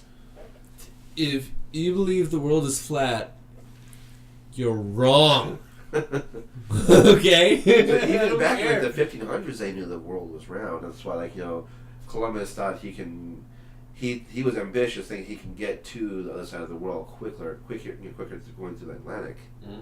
Obviously, he didn't know the winds and stuff. So, but he never actually landed on, obviously America. He was just a bad man. And Columbus was an idiot, guys. Idiot. He was actually a savage, pretty much. I mean, was it millions or thousands or?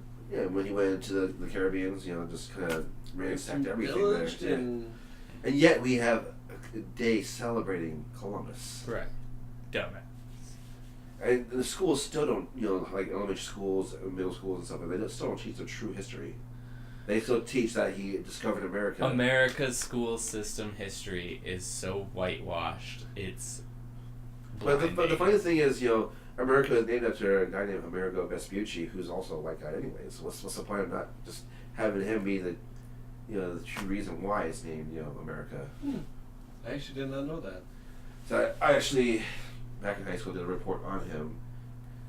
Didn't actually finish it, but I didn't actually. It was never presented, but I did it, right? I know about it. So Amerigo Vespucci was, the reason why it was named America. Yeah, I will say Columbus Day was awesome because it was I don't have to go to school today. Fuck y'all. But then when you grew up, I get no school because some guy pillaged and raped women. And then came here and discovered a place that he didn't even discover. Right, yeah. He never actually landed on America. Right, yeah. He landed in the fucking Caribbean. village, yeah. Caribbean. He was close. He was close. But Not he was close actually enough. aiming for China, though. Right, that's why I was Then you like, really fucked up. He thought that was just that one section that he could just kind of easily go around and hit China really quick. Yeah. Because at that time the route was going down and around South America. Africa and going. Or that's what I meant to say. Not South America, because they didn't know about that then.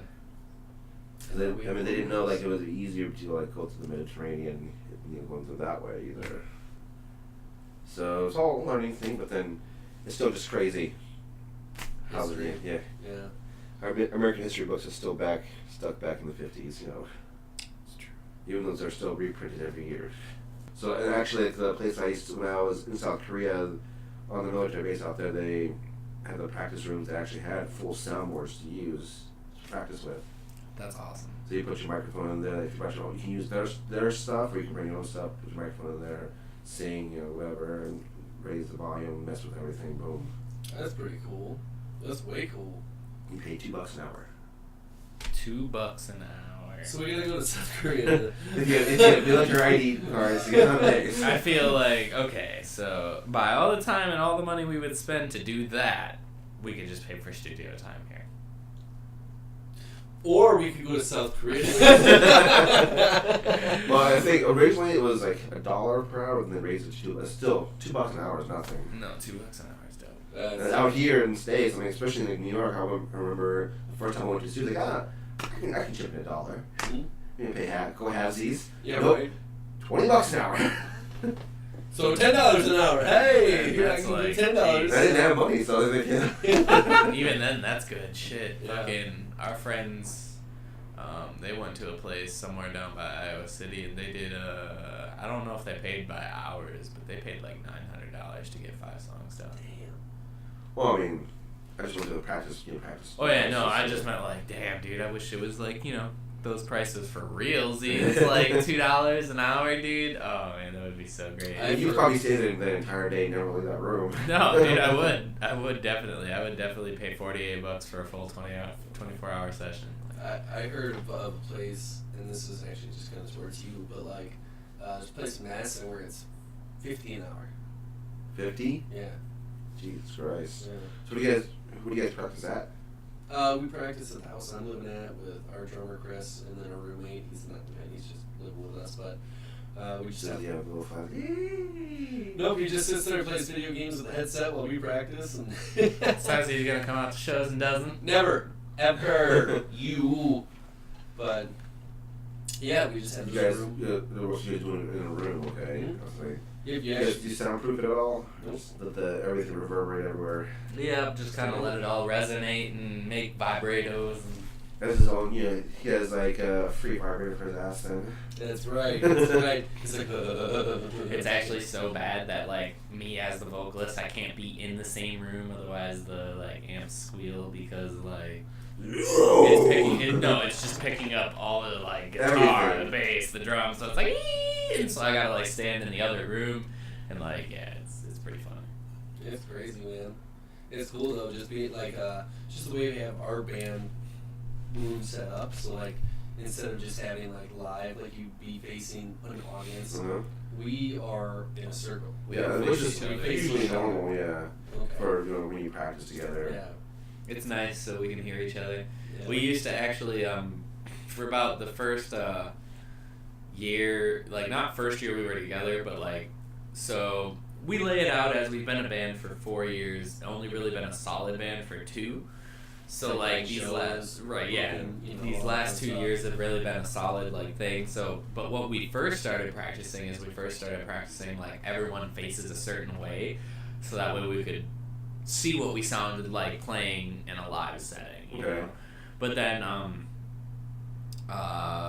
after a while we moved practice positions. Like at one time we were practicing in his parents' garage, and then we were practicing Chris's parents' basement, and then finally they got this house, and we've been practicing in this room, and we were like, as soon as they got the house, we were like, you know what, why don't we set it up where we're all facing each other, in a circle, and make it so it's like we can all hear each other, because like we already know what we sound like live, we already know what we're doing live for levels, so like let's all face each other so that way we can hear each other, Okay.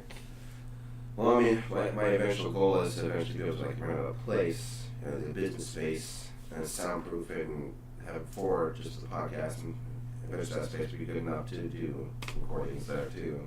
I always thought about doing that with like a storage unit of some sort. Like an actual business front that you can get like $300 a month, a place like that, but spending the money to set it up as that. That's where all the money goes. Right. Set up and then continually be able to sustain that. That's exactly. So I mean, when that comes, if that does come, I mean, you guys are always welcome to record for free there. As long as I get that merch, I don't feel comfortable recording for free, man. I personally don't. Don't let them lie to you. No, fuck that, man. If you're gonna record it, we'll pay you. Fuck that. Just give me that merch. Like he literally just said, just give me that merch. That's it. And I'm saying. I'm saying. But at that time, you'd be like, hey, let's seriously record some cover songs. Give me that merch. Merch. I've got that boom ba doom boom boom ba doom boom bass. He's got that super bass, but boom ba doom boom. No, we're not gonna cover that. It'd be funny to see you guys actually do the pop version of pop songs. I would love. Have you ever heard of the band Two Cellos? No. They're just 2 guys, 2 cellos, and they do like. They're just 2 cellos. They're literally just 2 cellos. That's it. 2 brothers. And a Mexican armada shows up. Which is like 3 cellos, but. Yeah. So just 2 guys. They do covers of fuck. They did Iron Maiden. They've done Guns N' Roses. Wait, you did fuck? They've done fuck. I don't know. They've done Rihanna's. That band, Apocalyptica, did the whole album of Metallica songs. I did hear about that. I did hear about that. Yeah. That's something you need power producers. Yes. Yep. I looked at it a little bit, but they these two guys did "We Found Love" by Rihanna. Mm-hmm. I think that'd be super fucking cool to do metal, man. I think that'd be super cool, and if I could push them to do it. I'm always going, hey guys, can we do this? No! How about this? No! See, but the songs he chooses is what he's not telling you I'll right probably now. do a cover to Opeth.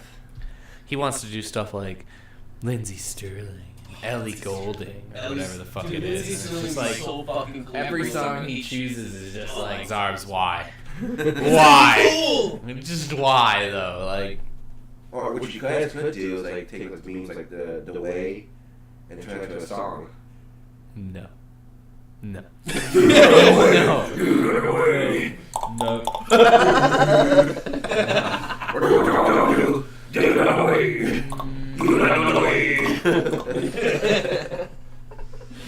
I'm gonna write that now. Just cause.